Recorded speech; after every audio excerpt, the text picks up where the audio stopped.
All right, what's going on, guys? Trev back again, here to bring you another video. This one's going to be doing our weekly review for this week's episode of the Walking Dead television series. This one now for our third last episode, season 11, episode 22. It is called Faith.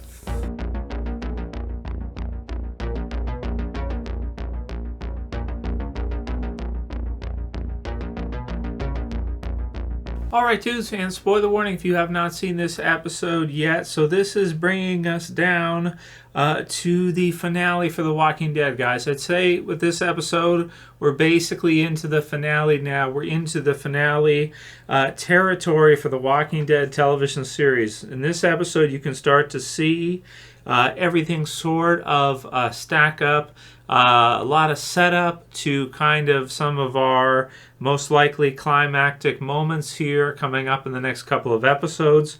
And we get some here in this episode. So we have, let's see, how many groups in this one? We have basically everybody, I think, in this one, right? Like, it's pretty much everybody. There's like 4 or 5 different points of view, ranging from, we get to see Aaron and Lydia and the others. We get to see them reunited with Luke and Jules from the Oceanside, and they confirm for us that the Oceanside is gone. Are we to assume that Lance did in fact kill them all? It kind of seems like it, if you guys remember when Lance flips the coin and decides whether or not he's going to firing squad the Oceanside, based on Luke and Jules's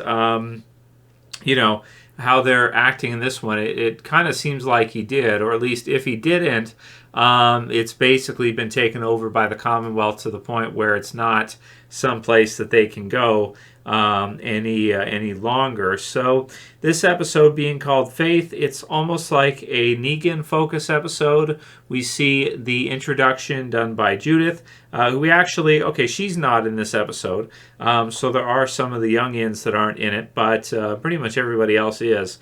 You get the intro with her focusing on Negan, so we get some awesome flashbacks of like the season 7 premiere, season 6 finale, stuff like that, and some of the different parts for him. And he's kind of the focus character of the episode, even though we also have Eugene and Mercer and some of the others, some important moments for others as well.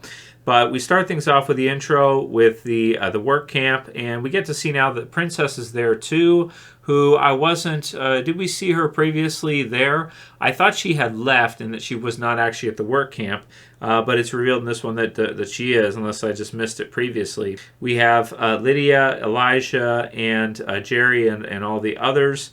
And then we have even Daryl, Carol, Maggie, Rosita, and that group, Connie, going into Alexandria, and the work camp actually being inside Alexandria. So we have a joining in this episode between Negan, Annie, Ezekiel, and the workers, Princess and the workers, and the group that's kind of been going in to try to kind of rescue them with Maggie, Daryl, and all the others. So in this episode, we finally get a combination of those two points of view that we've been seeing recently, actually merging, coming together. And it is good stuff. It's very exciting. You have Negan, who's kind of being forced into doing some kind of a deal with the warden at the work camp, which turns out to be Outpost 22, or turns out to be the work group that they're working with.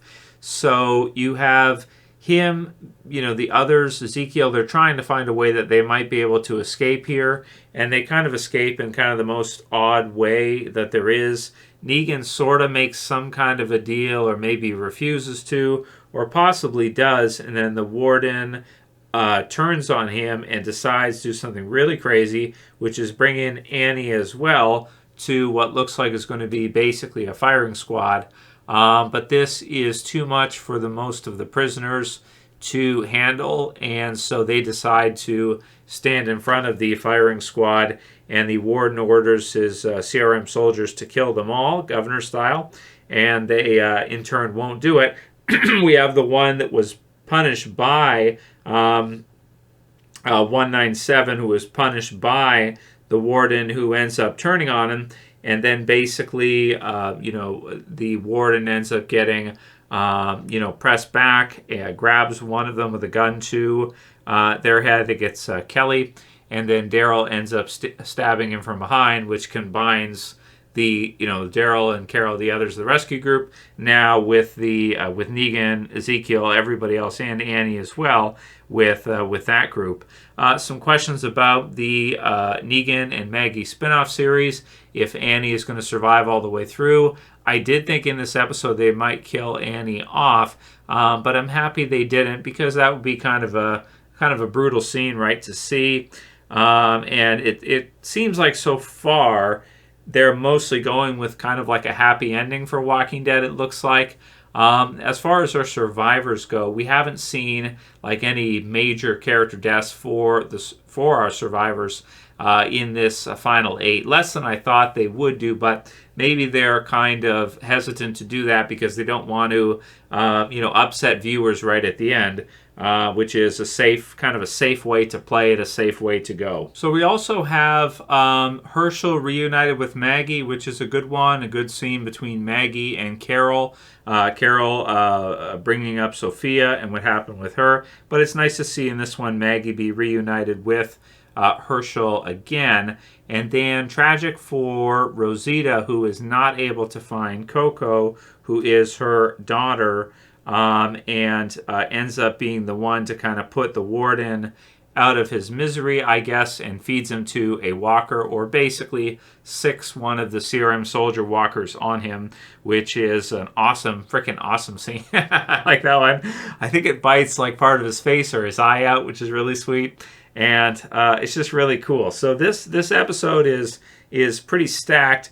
You have a lot of things happening in it, a lot of different groups, and a lot of awesome scenes. I also like the stuff with Eugene and his trial with Yumiko and the others, who we get the sense that no matter what Yumiko does here in the trial, it doesn't really matter. It's kind of what you would call like a kangaroo court, which just means that it's basically theater. Whatever Yumiko and Eugene do in this situation, he's going to be found guilty no matter what. And so their only chance really is to go to Mercer and to try to see if maybe he will change his mind as a result of, Princess being there and, Maxine, what's going on with her, his sister, and then Eugene being sentenced to death in this one, public execution. And I love the usage of the F word in this one. It sounds like these last 8 episodes, I think they've used F word almost every episode. And somebody told me that on cable, they're also using they're